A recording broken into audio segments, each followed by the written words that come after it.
하나님의 말씀 함께 보도록 하겠습니다. 야고보서 3장 1절부터 12절입니다. 신약성경 야고보서 3장 1절부터 12절까지입니다.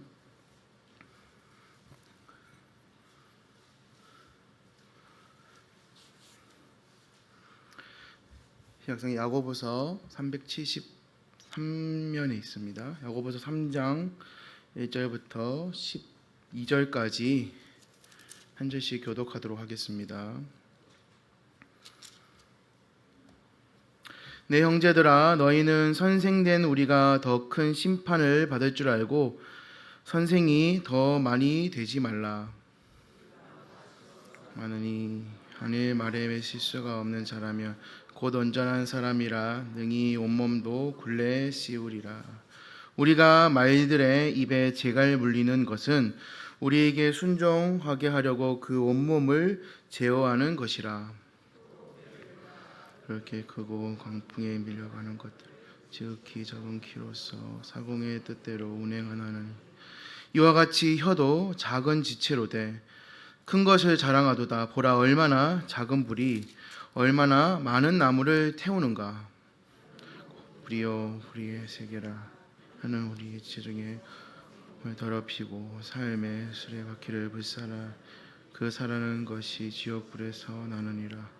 여러 종류의 짐승과 새와 벌레와 바다의 생물은 다 사람이 길들일 수 있고 길들여 왔거니와 능히 길들일 사람이 없나니 쉬지 아니하는 악이요 죽이는 독이 가득한 것이라. 이것으로 우리가 주 아버지를 찬송하고 또 이것으로 하나님의 형상대로 지음을 받은 사람을 저주하나니 한 입에서 찬송과 저주가 나오는도다. 내 형제들아, 이것이 마땅하지 아니하니라. 샘이 한 구멍으로 어찌 단물과 쓴물을 내겠느냐. 내 형제들아, 어찌 무화과 나무가 감람 열매를 포도나무가 무화과를 내겠느냐. 이와 같이 짠물이 단물을 내지 못한. 아멘.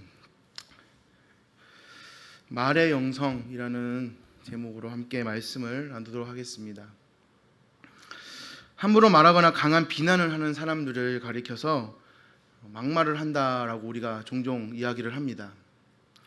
그렇게 말을 잘못해서 엄청난 망신을 당하거나 큰 손해를 보는 일을 우리가 주변에서 종종 발생을 또 보곤 합니다. 재미있는 이야기가 있어서 말에 대한 재미있는 이야기가 있어서 제가 한번 가져와 봤습니다. 한 농부의 아내가 그 동네 목사님을 헐뜯는 말을 했다고 합니다. 그래서 온 마을에 그 소문이 다 퍼졌습니다. 얼마 후에 그 여인은 자신이 잘못했음을 깨닫고 하나님께 회개하고 목사님을 찾아가 용서를 비웠습니다. 목사님, 죄송합니다. 제가 함부로 목사님께 막말을 하였습니다. 올바르지 못한 말을 하였습니다. 저 용서해 주십시오 라고 얘기를 했습니다. 목사님이 용서해 주셨을까요? 네. 그러니까 목사님이 이렇게 대답을 했다고 합니다. 당신이 저의 한 가지 바람을 따라준다면 내가 기꺼이 당신을 용서해 주겠습니다. 조건을 하나 붙였습니다. 그러니까 이 여인은 이렇게 대답을 했습니다. 기꺼이 하겠습니다, 목사님. 그래서 목사님이 이렇게 말했습니다. 집에 가서 암탉 한 마리를 잡아서 그 깃털을 다 뽑고 그것을 바구니에 담아서 가지고 오십시오 라고 얘기를 했다고 합니다.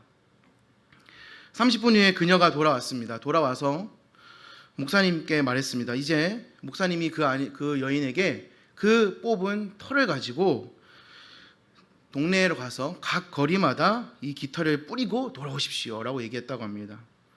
그래서 그녀는 그렇게 했습니다. 왜 목사님이 이렇게 말을 하는지 몰라서 이렇게 뿌리고 난 다음에 다시 돌아와서 목사님이 이렇게 얘기했습니다. 이제 마을로 다시 가서 그 깃털을 모아오십시오. 그리고 한 개도 버린 것이 없나 살펴보십시오 라고 얘기를 했다고 합니다. 그러니까 그 여인은 놀라면서 목사님을 쳐다보면서 그것은 불가능합니다, 목사님. 이미 바람들이 그것을 저 들판 넘어 사방으로 다 날려보냈기 때문입니다. 그러니까 목사님이 이렇게 얘기했습니다. 제가 당신에게 용서는 하겠지만은 당신이 말한 그 거짓된 말들이 일으킨 피해는 취소할 수가 없었습니다 라고 얘기를 했다고 합니다. 이 이야기는 말의 조심성에 대해서 이야기를 하고 있습니다. 말은 우리가 잘 알다시피 한 번 나오면 주워 담을 수가 없습니다. 이 말로 인해서 인간의 모든 희로애락이 다 이루어진다고 해도 과언이 아닙니다.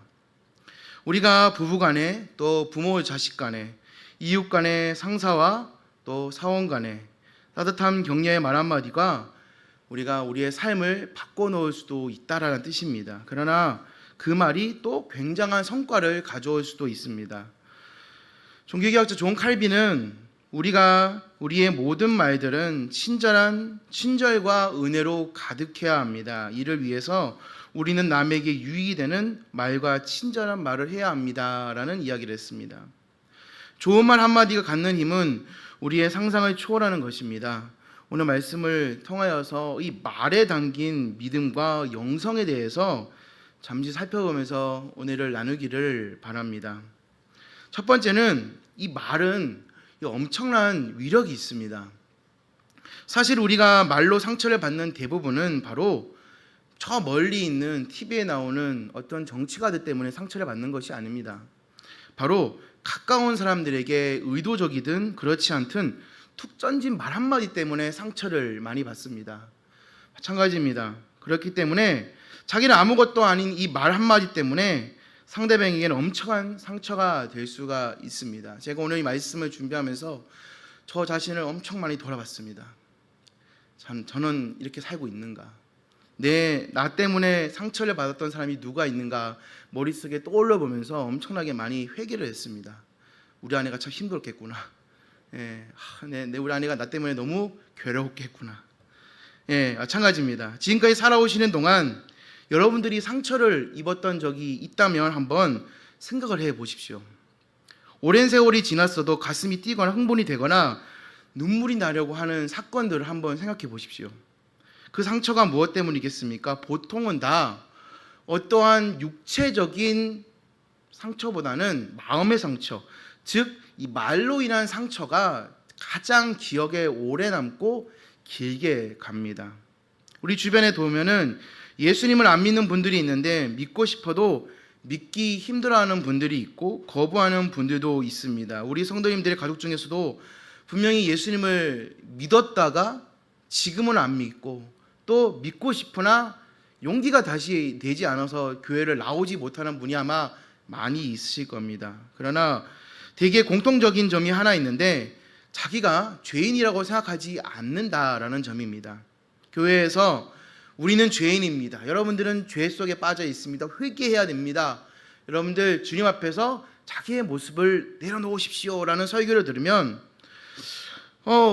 그런 분들이 이런 말을 합니다. 당신들이 죄인인 것은 그렇다 해도 나는 죄인이 아닌데 왜 계속 교회 오면 죄인이라고 하는가? 왜 이렇게 생각을 합니다. 그래서 인간이 죄인이라고 하면 그것 때문에 교회를 나가는 것이 불편하다고 합니다. 그렇게 자신이 죄인임을 인정하지 않으니까 구원의 필요성을 우리가 느끼지 못한다라는 뜻입니다. 우리가 교회에 나와서 말씀을 들을 때 이 구원의 필요성을 우리가 인식하지 못하고 필요한 것을 우리가 받아들여지지 않으면 우리는 이 자리에 나와서 말씀을 보고 예배를 드릴 이유가 없는 것입니다. 그래서 우리가 그런 분들은 죄에 대한 이의가 나오면 주로 이런 식으로 대답을 합니다. 내가 완벽한 사람이라고 말한 적은 없지만 나는 지금까지 착한 일도 많이 하였고 가난한 사람을 위해 기부도 하였고 나름 착하게 살려고 노력도 많이 하였다. 그런데 왜 자꾸 교회에 오면은 나의 죄를 들춰내면서 기도하고 회개하려고 하는가? 너무나 많은 것들이 그동안 살아오면서 자기가 자기 혀로 자기 말로 사람들을 해치고 다치게 하고 심지어 죽이기까지 했다는 것을 알지 못한다라는 사실입니다.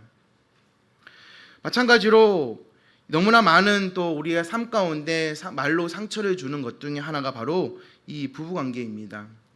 부부가 서로에게 말로 상처를 줍니다. 요즘 이 TV에서 나오는 부부 관련 프로그램만 봐도 그렇습니다.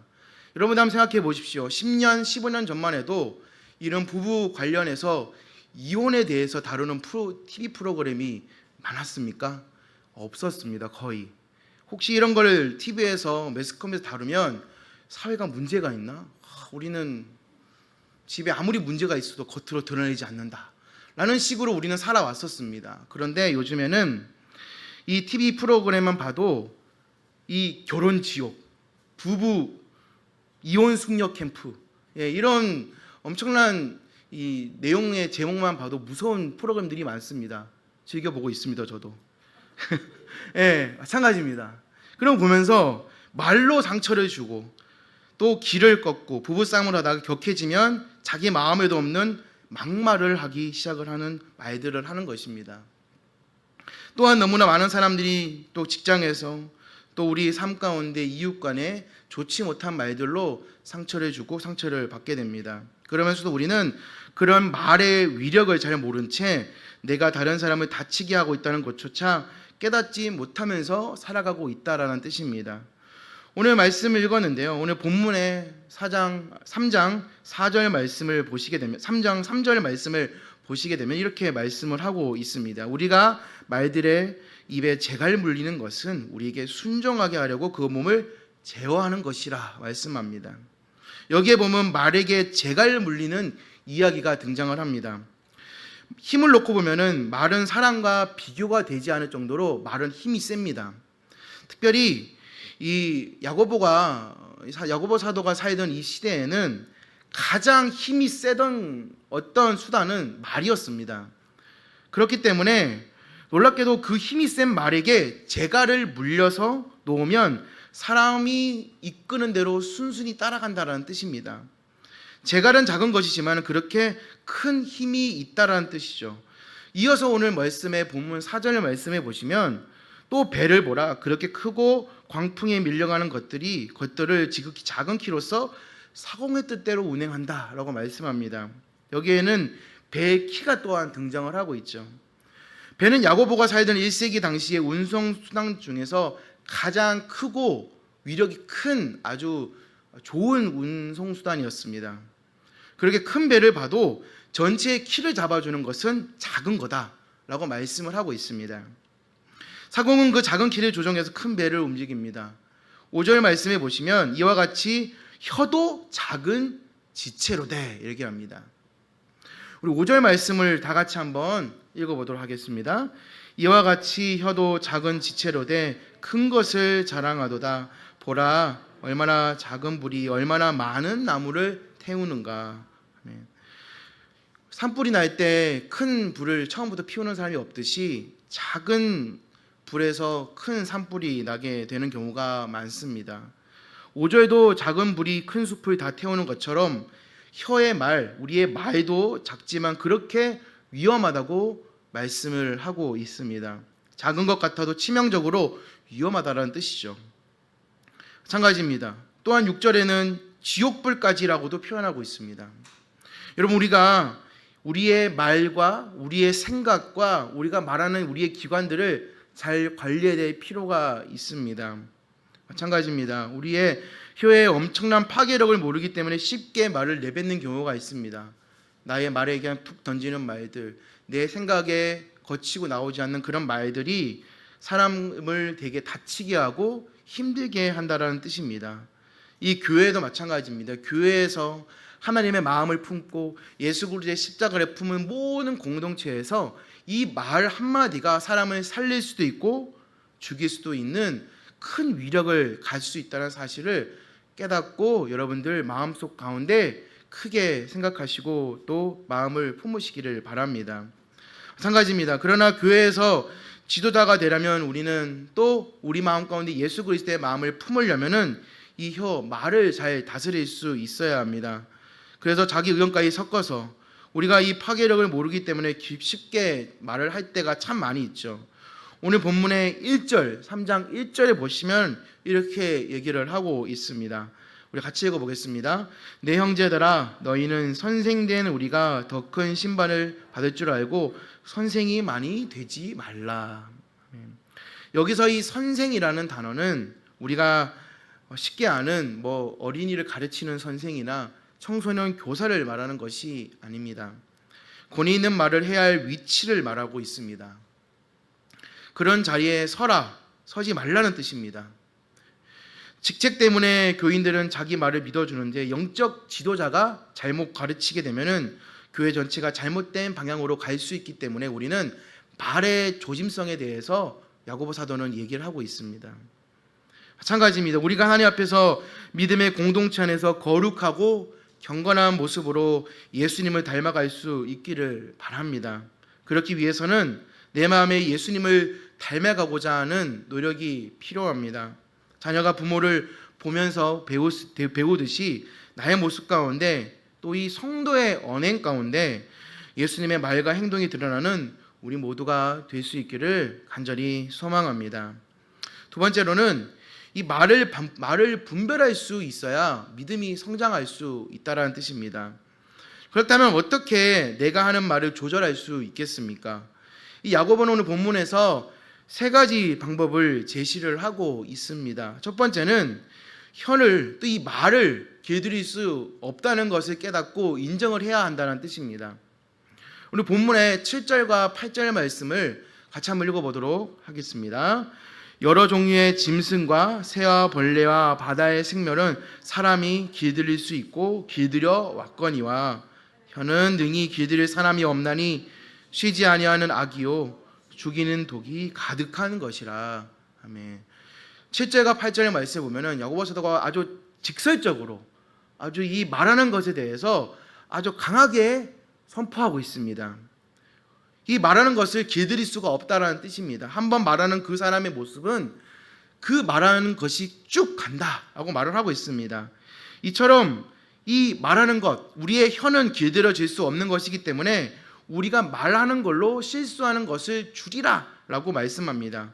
그래서 1절에서 만일 선생이 되지 말라라고 말씀하는 것입니다. 그래서 본문의 말씀의 2절에 다시 돌아가서 같이 한번 읽어보면 이렇게 말씀을 하고 있습니다. 2절 말씀해 보시면 같이 읽겠습니다. 우리가 다 실수가 많으니 만일 말에 실수가 없는 자라면 곧 온전한 사람이라 능히 곧 온몸도 굴레 씌우리라. 아멘. 우리 주변에 우리가 말하는 것을 또 우리 혀를 잘 다스리지 못해서 실수하는 분들을 종종 보게 됩니다. 마찬가지입니다. 그게 내 자신이 될 수도 있고요. 내 주변에 어떤 사람이 될 수도 있습니다. 그런데 이 안타까운 것은 내가 말하는 것을 잘못하고 있음에도 그것을 모른다라는 사실입니다.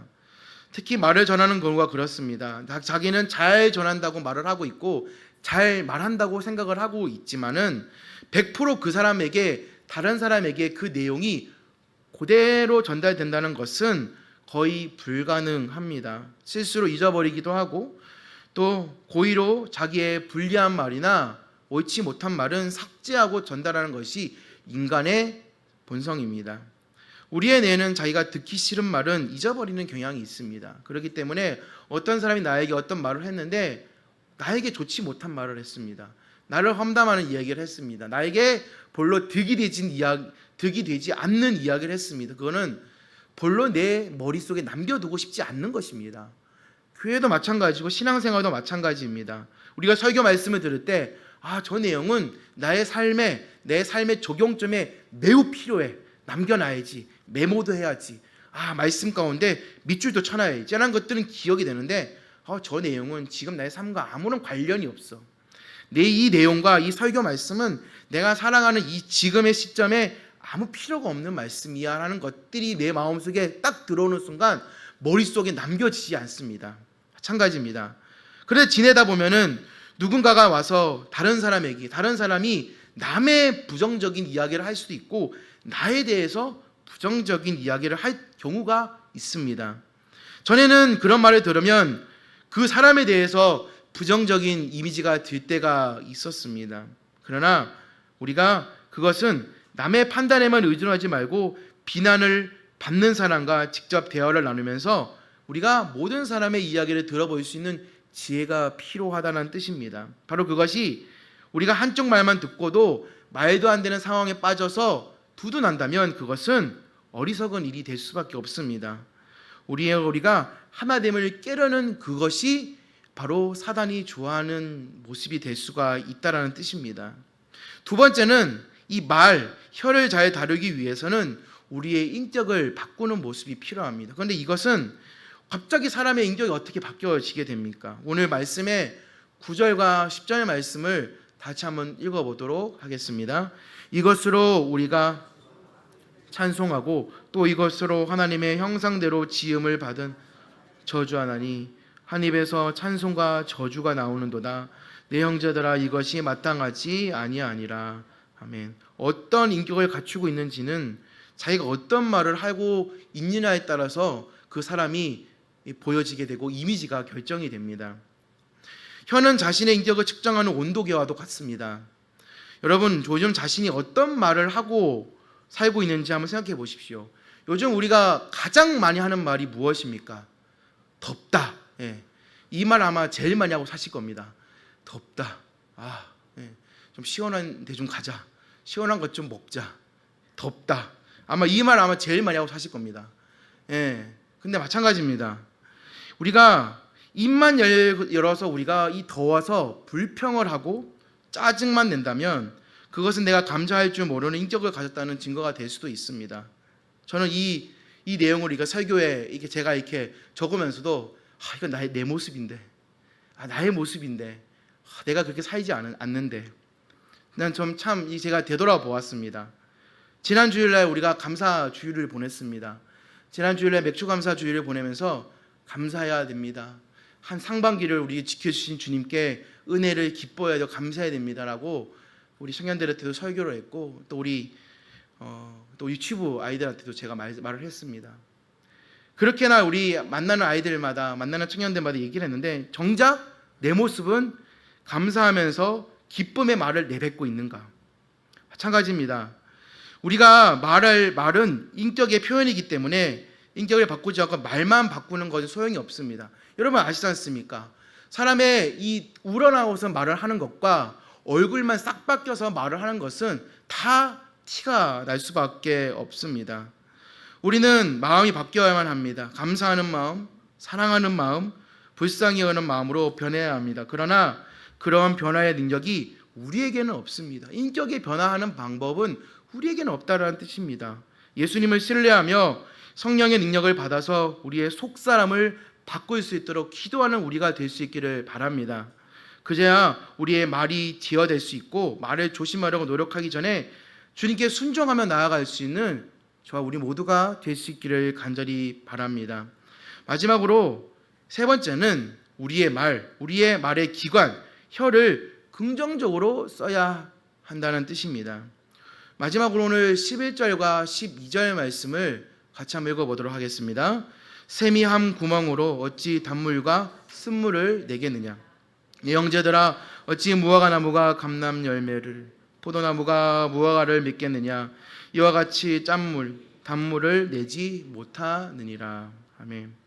혀는 이 말하는 것은 자신의 인격을 재는 온도계인 동시에 온도 조절 장치이기도 합니다. 자신의 인격을 측정하기도 하지만 자신의 인격을 변화시키기도 합니다. 말에는 여러분 능력이 있는 것이죠. 어떤 말을 하느냐, 어떤 말을 하면서 그 사람이 변화가 되느냐. 하나님 말씀에도 온 우주를 만드셨다라는 말씀이 있는 것이죠. 아침에 일어나면서 무슨 말을 가장 먼저 하십니까? 오늘 아침에 일어나시면서 가장 먼저 하신 말이 여러분 무엇입니까? 기억나십니까? 예, 저는 오늘 아침에 일어나면서 목이 아프다 이렇게 하면서 일어났습니다. 잠을 잘못 잤는지 목이 아파서 제 아내한테 파스 좀 붙여줘 하면서 일어났습니다. 예, 여러분 그러면서 여러분 짜증을 내셨습니까? 아니면 기뻐하셨습니까? 보통 피곤한 아침에 일어나면 좋은 말이 잘 안 나오곤 합니다. 예, 그렇게 시작하면은 하루 종일 힘든 일이 생길 것만 같습니다. 그러나 아침에 일어날 때 하나님 감사합니다. 오늘 하루도 나에게 일할 힘을 주시고 또 새로운 하루를 주시고 행복한 말을 하거나 희망찬 말을 하면은 하루가 달라질 수 있다라는 뜻입니다. 하루 종일 밝게 살 수가 있습니다. 우리 옆 사람을 보면서 이렇게 얘기를 해봅시다. 행복한 말을 합시다. 해볼까요? 행복한 말을 합시다. 행복한 말을, 사랑스러운 말을 합시다. 사랑스러운 말을 합시다. 예. 오늘 이 말에 대한 이 내용으로 우리가 함께 말씀을 보았습니다. 긍정적으로 말하는 것이 그만큼 중요합니다. 긍정적 사고방식을 이해하는 것이 아닙니다. 우리는 사랑하기 때문에 사랑한다고 말을 하지만 사랑한다는 말을 하면서 사랑이 생기기도 합니다. 어떤 말을 하는 것은 이런 말을 하는 저도 잘 하고 살지 못하기 때문에 노력을 하기 위해서 오늘 말씀을 보면서 묵상을 하고 또 저를 돌아보았습니다. 말씀을 정리하도록 하겠습니다. 오늘 말씀을 통하여서 또 나의 말로 인해서 하나님 나를 만들어가며 감사의 말을 하며 내 주변 사람들에게 사랑의 말을 많이 하며 함께 세워갈 수 있는 귀한 성도들이 될 수 있기를 간절히 바랍니다. 우리는 지금 무슨 말을 하고 살아가고 있습니까? 또 앞으로 어떤 말을 하면서 살아가시기를 원하십니까? 제가 며칠 전에 그 시인 송명희 시인의 그 찬양 부르는 것을 유튜브로 본 적이 있습니다. 뇌성마비 시인이십니다. 아마 유명하게 잘 아실 겁니다. 송명희 시인이 뇌성마비이기 때문에 말을 잘 못하십니다. 송명희 시인 말을 못하시는데 옛날에 열린음악회 나와서 이렇게 인터뷰했던 영상이 유튜브에 있었습니다. 제가 오늘 그거를 설교 준비하면서 보는데 눈물이 나가지고 정말 이 감수성이 이렇게 폭발을 했었습니다. 여러분도 한번 보시면 좋을 것 같아요. 근데 앞에 무대에 수백 명, 수천 명이 앉아 있는데 인터뷰를 합니다. 근데 말을 잘 못하니까 정말 떠듬 뇌성마비를 가진 우리 송명희 시인께서 말을 합니다. 사랑하고 공의롭고 정의를 이렇게 하면서 이렇게 인터뷰를 합니다. 그거를 보는데 그 많은 사람들이 숨죽여서 송명희 시인이 말하는 것을 듣고 있어요.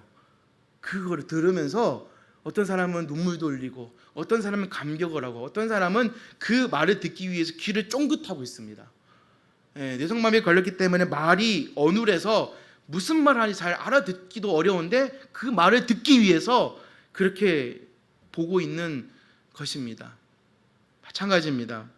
우리가 나의 말은 정말 유창하고 유려하게 하는 것도 중요하지만 하나님 앞에서 우리가 정직하고 정결하고 아주 기쁘게 살 수 있는 우리의 모습이 되어야 될 줄을 믿습니다. 그래서 우리가 이제부터는 하나님이 들으시기에 말을 이쁘게 한다, 아름답게 한다, 내가 너무 기쁘다라는 하나님 앞에 칭찬을 들을 만한 귀한 우리 성도들이 될 수 있는 우리 모두가 될 수 있기를 간절히 소망합니다. 아멘. 이 시간에 함께